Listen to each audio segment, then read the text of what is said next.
Bacaan Alkitab 7 Agustus 2021. Hakim-Hakim pasal 21, Kisah Para Rasul pasal 25, Yeremia pasal 35, Mazmur pasal 7 dan Mazmur pasal 8. Hakim-Hakim pasal 21. Orang-orang Israel telah bersumpah di Mispa demikian. Seorang pun dari kita takkan memberikan anaknya perempuan kepada seorang Benyamin menjadi istrinya. Ketika bangsa itu datang ke Betel dan tinggal di situ di hadapan Yahweh sampai petang, maka mereka pun menyaringkan suaranya menangis dengan sangat keras. Katanya, "Mengapa ya Tuhan, Yahweh Israel, terjadi hal yang begini di antara orang Israel, yakni bahwa hari ini satu suku dari antara orang Israel hilang." Keesokan harinya pagi-pagi maka bangsa itu mendirikan mezbah di situ, lalu mempersembahkan korban bakaran dan korban keselamatan. Pada waktu itu berkatalah orang-orang Israel, "Siapakah dari seluruh suku Israel yang tidak ikut datang dengan jemaah ini untuk menghadap Tuhan? Sebab mereka telah bersumpah dengan sungguh-sungguh mengenai orang yang tidak datang menghadap Tuhan di Mizpah. Demikian, pastilah ia dihukum mati." Orang-orang Israel merasa kasihan terhadap suku Benyamin, saudaranya itu, maka kata mereka, "Hari ini ada satu suku terputus dari orang Israel. Apakah yang dapat kita lakukan kepada orang-orang yang tinggal itu dalam hal mencarikan istri? Karena kitalah yang bersumpah demi Tuhan untuk tidak memberikan seorang pun dari anak-anak perempuan kita kepada mereka menjadi istrinya." Sebab itu berkatalah mereka, "Dari suku-suku Israel adakah satu yang tidak datang menghadap Tuhan di Mizpah?" Lalu tampaklah bahwa dari Yabesh Gilead tidak ada seorang pun yang datang ke perkemahan jemaah itu. Lalu diperiksa jumlah bangsa itu, dan tampaklah tidak hadir seorang pun dari penduduk Yabesh Gilead. Maka perkumpulan itu menyuruh ke situ 12.000 orang dari orang-orang gagah perkasa, dengan memerintahkan kepada mereka demikian, "Pergilah pukullah penduduk Yabesh Gilead dengan mata pedang, juga perempuan-perempuan dan anak-anak. Tetapi perbuatlah begini, hanya semua laki-laki sajalah, dan semua perempuan yang telah pernah tidur dengan laki-laki harus kamu tumpas." Mereka menjumpai di antara penduduk Yabesh Gilead 400 orang anak gadis perawan yang belum pernah tidur dengan orang laki-laki. Lalu gadis-gadis itu dibawa mereka ke perkemahan di Silo di tanah Kanaan. Sesudah itu segenap umat itu menyuruh orang membawa pesan kepada Bani Benyamin yang ada di Bukit Batu Rimon, lalu memaklumkan damai kepada mereka. Pada waktu itu kembalilah suku Benyamin, dan kepada mereka diberikan perempuan-perempuan yang telah dibiarkan hidup dari antara perempuan Yabesh Gilead, tetapi belum cukup juga jumlahnya bagi mereka. Maka bangsa itu merasa kasihan kepada suku Benyamin, karena Tuhan telah membuat keretakan di antara suku-suku Israel. Kemudian berkatalah para tua-tua umat itu, "Apakah yang dapat kita lakukan kepada yang tinggal ini dalam hal mencarikan istri? Sebab perempuan-perempuan telah punah dari antara suku Benyamin." Lagi kata mereka, "Warisan orang-orang yang terluput itu haruslah tetap tinggal pada suku Benyamin, supaya jangan ada suku yang terhapus dari antara orang Israel. Tetapi kita ini tidak dapat memberikan istri kepada mereka dari anak-anak perempuan kita. Sebab orang-orang Israel telah bersumpah demikian, terkutuklah orang yang memberikan istri kepada suku Benyamin." Lalu kata mereka pula, "Setiap tahun ada perayaan bagi Tuhan di Silo yang letaknya di sebelah utara Betel, di sebelah timur jalan raya yang menuju dari Betel ke Sikem, dan di sebelah selatan Lebona." Maka mereka berpesan kepada Bani Benyamin demikian, "Pergilah menghadang di kebun-kebun anggur. Perhatikanlah baik-baik. Maka apabila anak-anak perempuan Silo keluar untuk menari-nari, baiklah kamu keluar dari kebun-kebun anggur itu, dan masing-masing melarikan seorang dari anak-anak perempuan Silo itu menjadi istrinya dan pergi ke tanah Benyamin. Apabila ayah atau saudaranya laki-laki datang untuk menuntutnya kepada kami, maka kami akan berkata kepada mereka, 'Serahkanlah mereka itu kepada kami dengan rela hati, sebab dalam pertempuran kita tidak dapat menangkap seorang perempuan untuk menjadi istri mereka masing-masing. Memang kamu ini tidak memberikan anak-anak gadis itu kepada mereka, sebab seandainya demikian kamu bersalah.' Jadi Bani Benyamin berbuat demikian. Dari gadis-gadis yang menari-nari yang dirampas itu mereka mengambil perempuan. Jumlahnya sama dengan jumlah mereka. Kemudian pulanglah mereka ke milik pusakanya lalu membangun kota-kotanya kembali dan diam di sana. Pada waktu itu pergilah orang Israel dari sana, masing-masing menurut suku dan kaumnya. Mereka masing-masing berangkat dari sana ke milik pusakanya. Pada zaman itu tidak ada raja di antara orang Israel. Setiap orang berbuat apa yang benar menurut pandangannya sendiri. Kisah Para Rasul pasal 25. 3 hari sesudah tiba di provinsi itu, berangkatlah Festus dari Kaisaria ke Yerusalem. Di situ imam-imam kepala dan orang-orang Yahudi yang terkemuka datang menghadap dia dan menyampaikan dakwaan terhadap Paulus. Kepadanya mereka meminta suatu anugerah yang merugikan Paulus, yaitu untuk menyuruh Paulus datang ke Yerusalem, sebab mereka sedang membuat rencana untuk membunuh dia di tengah jalan. Tetapi Festus menjawab bahwa Paulus tetap ditahan di Kaisaria dan bahwa ia sendiri bermaksud untuk segera kembali ke sana. Katanya, karena itu baiklah orang-orang yang berwenang di antara kamu turut ke sana bersama-sama dengan aku dan mengajukan dakwaan terhadap dia jika ada kesalahannya. Festus tinggal tidak lebih daripada 8 atau 10 hari di Yerusalem. Sesudah itu ia pulang ke Kaisaria. Pada keesokan harinya ia mengadakan sidang pengadilan dan menyuruh menghadapkan Paulus.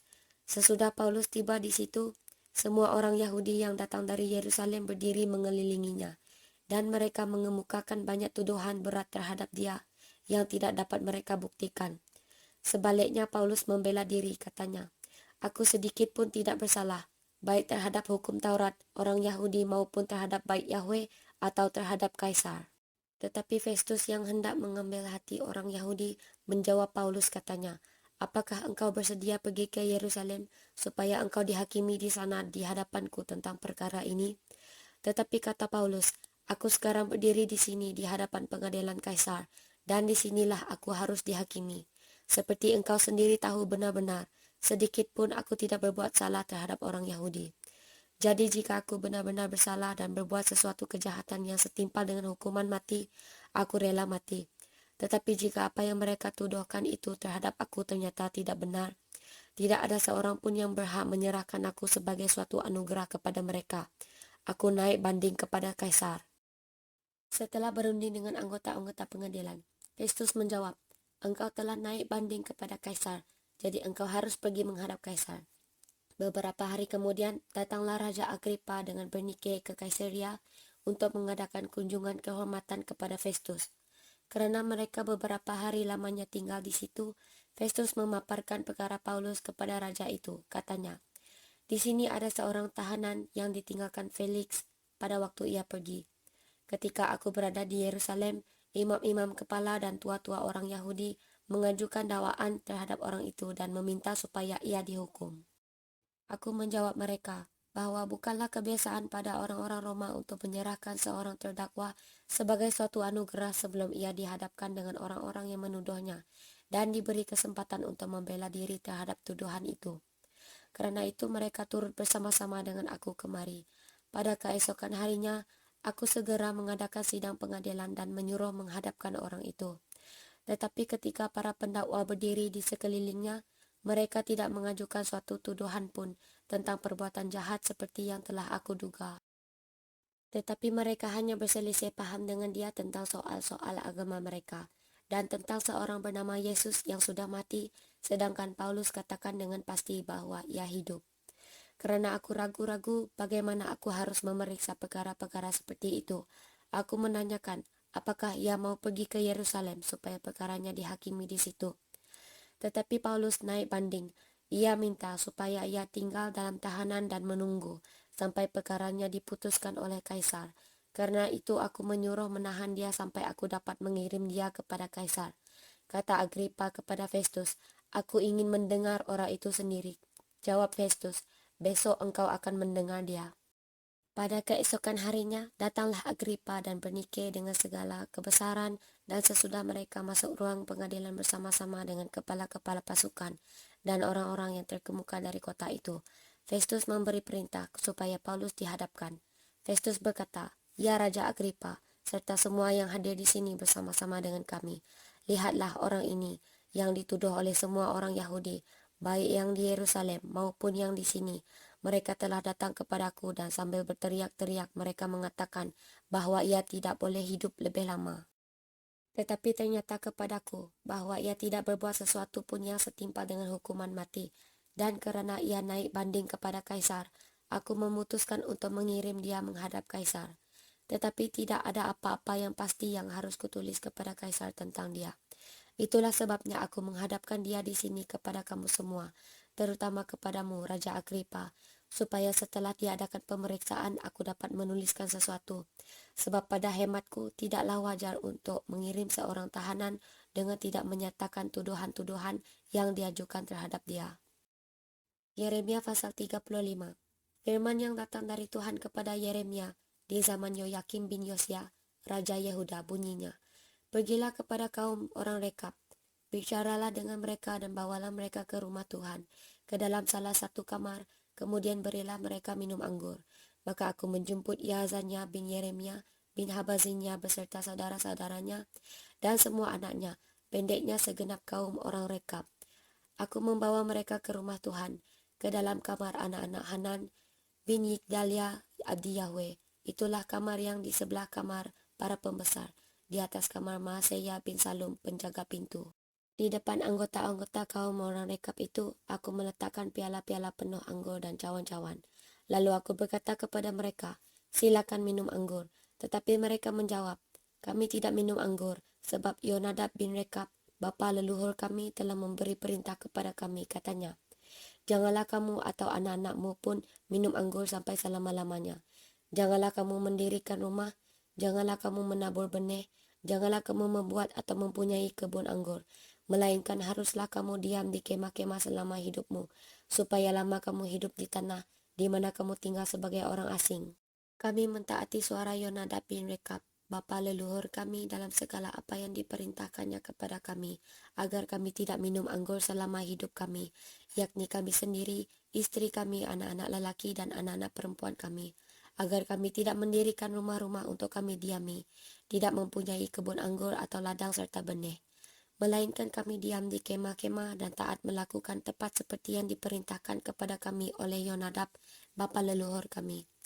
Tetapi ketika Nebukadnezar, Raja Babel, bergerak maju melawan negeri ini, maka kami berkata, "Marilah kita mengungsi ke Yerusalem, karena tentera orang Kasdim dan tentera orang Aram itu." Demikianlah kami diam di Yerusalem. Pada waktu itu datanglah firman Tuhan kepada Yeremia, bunyinya, "Beginilah firman Tuhan semesta alam, Yahweh Israel, pergilah dan katakanlah kepada orang Yehuda dan kepada penduduk Yerusalem, tidakkah kamu mau menerima pengajaran, yaitu mendengarkan perkataan-perkataan? Memang perintah Yonadab bin Rekab itu masih ditepati. Ia telah memerintahkan kepada keturunannya, supaya mereka jangan minum anggur, dan sampai sekarang ini mereka tidak meminumnya, sebab mereka mendengarkan perintah bapa leluhur mereka. Aku sendiri telah berbicara kepada kamu terus-menerus, tetapi kamu tidak mendengarkan aku. Aku telah mengutus kepadamu segala hambaku, yakni para nabi, terus-menerus mengatakan, kembalilah kamu masing-masing dari tingkah lakumu yang jahat itu. Perbaikilah perbuatanmu, janganlah mengikuti Allah lain untuk beribadah kepada mereka. Maka kamu akan tetap diam di tanah yang telah kuberikan kepadamu dan kepada nenek moyangmu. Tetapi kamu tidak mau memperhatikannya dan kamu tidak mau mendengarkan aku. Sungguh keturunan Yonadab bin Rekab menepati perintah yang diberikan bapa leluhurnya kepada mereka. Tetapi bangsa ini tidak mau mendengarkan aku. Sebab itu beginilah firman Tuhan, Yahweh semesta alam, Yahweh Israel. Sesungguhnya aku mendatangkan kepada Yehuda dan kepada segenap penduduk Yerusalem segala malapetaka yang kuancamkan atas mereka, karena aku telah berbicara kepada mereka, tetapi mereka tidak mau mendengarkan, dan aku telah berseru kepada mereka, tetapi mereka tidak mau menjawab. Tetapi berkatalah Yeremia kepada kaum orang Rekab, beginilah firman Tuhan semesta alam, Yahweh Israel, oleh karena kamu telah mendengarkan perintah Yonadab, bapa leluhurmu, telah berpegang pada segala perintahnya dan telah melakukan tepat seperti yang diperintahkannya kepadamu. Maka beginilah firman Tuhan semesta alam, Yahweh Israel, keturunan Yonadab bin Rekab takkan terputus melayani aku sepanjang masa. Mazmur pasal 7. Nyanyian ratapan Daud yang dinyanyikan untuk Tuhan karena Kush, orang Benyamin itu. Ya Tuhan Yahwehku, padamu aku berlindung. Selamatkanlah aku dari semua orang yang mengejar aku dan lepaskanlah aku, supaya jangan mereka seperti singa menerkam aku dan menyeret aku, dengan tidak ada yang melepaskan. Ya Tuhan Yahwehku, jika aku berbuat ini, jika ada kecurangan di tanganku, jika aku melakukan yang jahat terhadap orang yang hidup damai dengan aku atau merugikan orang yang melawan aku dengan tidak ada alasannya. Maka musuh kiranya mengejar aku sampai menangkap aku dan menginjak-injak hidupku ke tanah dan menaruh kemuliaanku ke dalam debu. Bangkitlah Tuhan dalam murka-Mu, berdirilah menghadapi geram orang-orang yang melawan aku. Bangunlah untukku, ya Engkau yang telah memerintahkan penghakiman. Biarlah bangsa-bangsa berkumpul mengelilingi Engkau dan bertakhtalah di atas mereka di tempat yang tinggi. Tuhan mengadili bangsa-bangsa. Hakimilah aku, Tuhan, apakah aku benar dan apakah aku tulus ikhlas. Biarlah berakhir kejahatan orang fasik, tetapi teguhkanlah orang yang benar. Engkau yang menguji hati dan batin orang, ya Yahweh yang adil. Perisai bagiku adalah Yahweh, yang menyelamatkan orang-orang yang tulus hati. Yahweh adalah hakim yang adil dan Yahweh yang murka setiap saat. Sungguh kembali ia mengasah pedangnya, melentur busurnya dan membidik. Terhadap dirinya ia mempersiapkan senjata-senjata yang mematikan dan membuat anak panahnya menjadi menyala.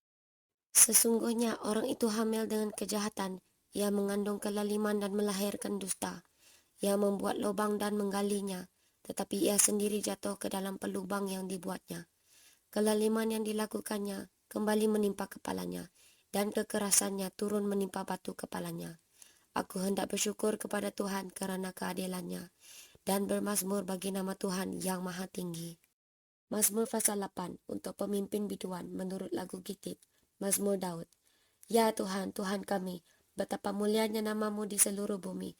Keagunganmu yang mengatasi langit dinyanyikan. Dari mulut bayi-bayi dan anak-anak yang menyusu telah kau letakkan dasar kekuatan kerana lawanmu, untuk membungkamkan musuh dan pendendam. Jika aku melihat langitmu, buatan jarimu, bulan dan bintang-bintang yang kau tempatkan, apakah manusia sehingga engkau mengingatnya? Apakah anak manusia sehingga engkau mengindahkannya? Namun engkau telah membuatnya hampir sama seperti Yahweh dan telah memahkotainya dengan kemuliaan dan hormat. Engkau membuat dia berkuasa atas buatan tanganmu. Segala-galanya telah kau letakkan di bawah kakinya. Kambing domba dan lembu sapi sekalian, juga binatang-binatang di padang, burung-burung di udara dan ikan-ikan di laut, dan apa yang melintasi arus lautan. Ya Tuhan, Tuhan kami, betapa mulianya namamu di seluruh bumi.